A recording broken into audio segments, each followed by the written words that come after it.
In this video, what I'm going to do, I'm going to go over a little collapsible water bottle. This thing is really cool, everybody. Check this out. So the capacity of this thing is 610 milliliters. It weighs 144 grams. So the size is 22 centimeters as far as overall length. And the folding size is 7.4 centimeters. And look over it here and check this out. You get an additional little band. Look how compact this thing is. This is awesome. And I like how they did the band. You don't lose it. But watch this, everybody.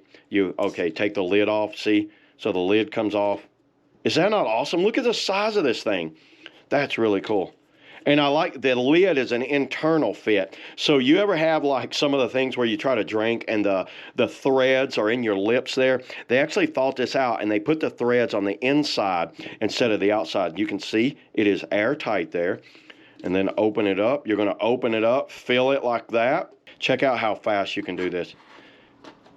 Is that not the coolest thing ever? You can go all the way around and it just closes up like that. Then you put the lid back on and you're good to go. And then you got a hook where you can hook it on to things right there, doing whatever. This is something great. I will be using this on my biking trip. That's all I got today, everybody, on the collapsible water bottle. See you on the next video.